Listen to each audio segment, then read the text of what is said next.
History has been made and the 2017-2018 Red Raider basketball team is officially in the history books. Coming up, MCTV's Brogan Stewart will be in with a look at all the action from sports this past weekend. People across the country took time to remember those who gave their all while serving in the military this weekend. Find out how Tech commemorated 2 Red Raiders who received the U.S.'s highest military award next. And creativity is on full display on the Tech campus as students are given the chance to show off their creations. We'll let you know how you can see some of these creations in person. This is the MCTV Weekday Update. Welcome to the Monday edition of the MCTV Weekday Update. I'm Gabrielle Taite. And I'm Ashley Bell. The Texas Tech basketball team headed to Boston last week with hopes of making school history.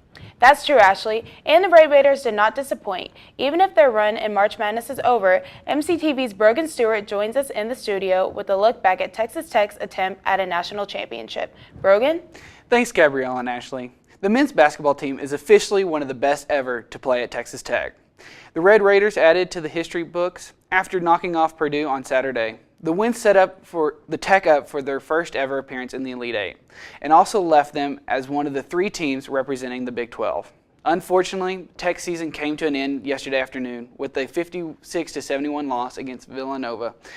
The Wildcats were ranked number 1 for 8 weeks out of the 2017-2018 season, and they never fell out of the top 5. The Red Raiders end their season 27-10 overall, which is the second most wins ever in team history. It's also the first season in over 10 years for the team to finish with more than 20 wins. Coming up later in sports, I'll have a look back at both games along with more scores and highlights from the weekend. Back to you, Ashley. Thanks, Brogan. Although the basketball team ended its year on a high note, the Texas Tech football team is facing some off-the-field issues after several players were arrested this weekend. Around 2 a.m. on Sunday morning, Jet Duffy, Desmond Smith, Quan Shorts, and Christian Taylor were all arrested and booked into the Lubbock County Detention Center. Duffy and Taylor were charged with criminal mischief plus disorderly conduct, and Shorts and Smith were charged with disorderly conduct. According to Lubbock police, the incident resulting in the arrest took place at Bash Rip Rocks nightclub on Main Street. The 4 players, along with 6 other suspects, were reported to be blocking traffic in front of the club. When police arrived, an officer observed Taylor smashing a car windshield, and the officer attempted to arrest Taylor, and after that, the suspects became aggressive towards police. Officers then proceeded to disperse the crowd and arrest the other 9 suspects, including Duffy, who damaged property at U-Loft's apartment complex while police attempted to gain control of the scene. All 4 players had recently returned to Lubbock after participating in the spring scrimmage in Midland on Saturday. The next scheduled scrimmage is set for Saturday, April 7th in Frisco at the Dallas Cowboys Star Practice Facility. Texas Tech Athletics is investigating the incident, and there's no word yet if the 4 athletes involved will play in the Frisco scrimmage. In other news, veterans and active military, along with many others around the United States, celebrated National Medal of Honor Day yesterday. The day is a chance to recognize those who received the U.S. military's highest award. On Friday, Texas Tech observed the holiday a few days early with a special ceremony in Memorial Circle. MCTV was there to capture an event years in the making. Today at Texas Tech Memorial Circle, it's fitting and proper that we pay tribute and honor to the 2 service members who gave so much for their country on the field of battle.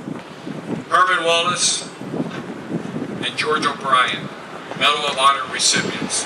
And today we are here to honor them and dedicate monuments at Memorial Circle as a tribute to their extraordinary courage, heroism, and valor.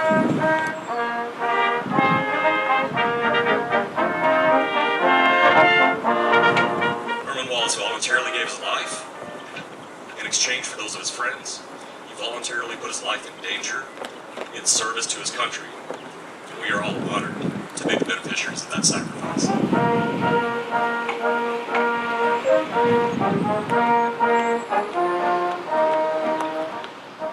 Someone asked my little brother if he'd ever been in the military, and he said, hell yeah, we went through the George H. O'Brien Jr. boot camp. He never really talked about it, ever. One time he talked to me about the medal when I was a senior in high school, and he told me what he had to do, and we just sat there and cried.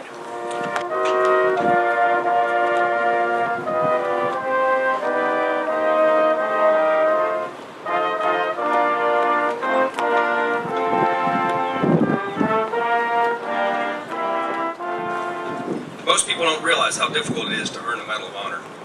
My last assignment in the Air Force was running the Air Force press desk. In this role, I routinely witnessed the process of people trying to justify the Medal of Honor for incredible acts in combat, and very few were ever approved. This tells you the level of sacrifice Private Herman Wallace and Lieutenant George O'Brien exhibited. It is fitting we place these monuments here on campus at Memorial Circle. As these two patriots, both of whom began their adult life's journey at Texas Tech, these monuments stand as a permanent testimonial to their memory for all who shall pass this way.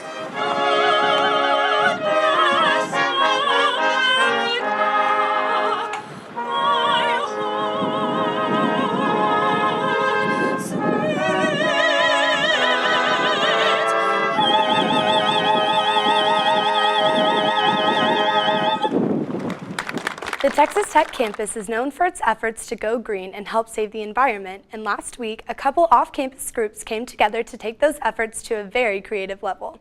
On Friday, University Student Housing and Barnes & Noble sponsored a recycled art contest. The competition was open to all students, student organizations, faculty, and staff.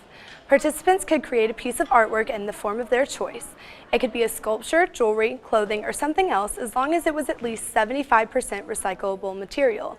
Visitors of the event were encouraged to cast a vote for their favorite entry, and prizes were awarded to the first, second, and third place winners.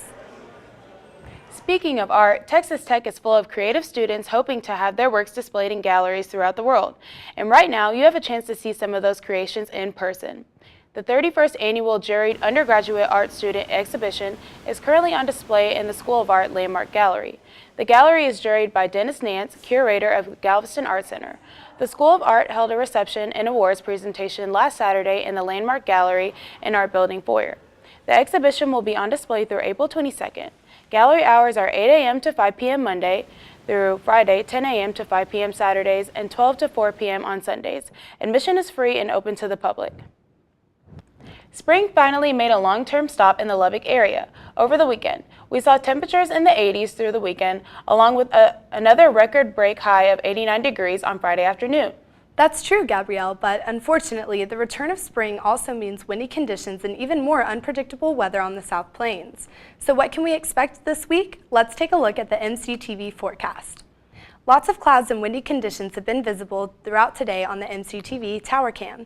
We've seen a few breaks in the clouds, but overall it's been a gloomy day. Temperatures have been a bit cooler, with highs slowly climbing near 70 degrees. By sunset, we should see highs in the low 70s, and there's a slight chance of showers heading into the evening overnight. Temperatures will drop into the low 50s, and the winds should drop off slightly. Tomorrow morning, we'll start off the day with more clouds and mild conditions. Highs should only reach the mid-60s tomorrow, and there's a strong chance of afternoon thunderstorms. Winds should remain breezy throughout the day and into tomorrow evening, moving the storms into the area. Tomorrow night, storm chances will remain in the forecast, and lows are predicted to fall into the 40s by Wednesday morning. The overnight thunderstorms should transition into rain showers, but those should end shortly before noon. Afternoon, skies will begin to clear, and we should see a return of the sunshine for the rest of the day. Temperatures will be slightly higher, climbing into the mid to high 60s. After sunset on Wednesday, we'll continue to see partly cloudy skies and lows back in the 40s. On Thursday, the month of March will begin to come to a close with sunny skies and highs back in the 70s. Winds will be breezy, but for the most part, it should be a very nice day. Thursday night, we'll see a return of a few clouds and temperatures will fall into the mid-30s. The continuation of breezy winds should make it for a cool night. Looking ahead, a slight warming trend and more sun are in store for the weekend. As we mentioned earlier, it was a busy weekend for Tech athletics. The basketball team may have been the ones making the headlines, but there was also a lot of action elsewhere for the Red Raiders. MCTV Sports' Brogan Stewart joins us again with all the details. Brogan? Thanks, Ashley and Gabrielle. The Texas Tech softball team started their Big 12 play by traveling up to Norman, Oklahoma to face off with the third-ranked Sooners. Sadly, the team left without a win. The series consisted of an 8-0 loss on Friday, another 8-0 loss on Saturday, and a 19-1 loss in the final game of the series on Sunday. The softball team returns to the Diamond on Thursday for another 3-game Big 12 series against the Oklahoma State Cowgirls at Rocky Johnson Field. On the other diamond, the baseball team played a 4-game series against the Northeastern Huskies, where they swept the series. The bats were red hot for the Red Raiders, with a total of 57 hits. The Red Raiders also seemed to bounce back from the offensive problems that struck the team last week, amassing 56 runs over the weekend. The Texas Tech baseball team hopes to keep this win streak going, with the returning to action at home this weekend to continue conference play against West Virginia. Game 1 is scheduled for Thursday at 6:30 p.m., followed by another 6:30 first pitch on Friday and a 2 p.m. start on Saturday. The football team also took to the field this weekend in Midland at Grande Communication Stadium for their first of 3 spring scrimmages. There were a couple of turnovers forced by the defense, topped off with a Justice Parker pick 6. The offense also had success moving the ball with nearly 400 passing yards between 4 quarterbacks. The next scrimmage will be on April 7th at the Star in Frisco. To buy tickets, visit texastech.com. Finally, the men's basketball team also had a major weekend when they made history, when they were able to pull off a 78-65 victory over the number 2 seeded Purdue Boilermakers to move on to the first ever Elite 8 appearance in Texas Tech men's basketball history. Unfortunately, the opponent in the Elite 8 game was possibly the best team left in the NCAA tournament in the Villanova Wildcats. The Red Raiders fell to the Cats in a 56-71 loss, ending this historic-making season. We would like to congratulate the basketball team on an amazing season. Mostly, we want to wish the best to all the seniors that helped build the program to this point, and they will not be forgotten anytime soon. That's all for sports. Back to you, Gabrielle and Ashley. Thanks, Brogan. So, Ashley, did you get a chance to watch the men's basketball team make history this weekend? I sure did, and I sure am proud to be a Red Raider. That's all for today's edition of the MCTV Weekday Update. Thanks so much for joining us, and be sure to check ttuhub.net every day for more news. We'll see you on Thursday.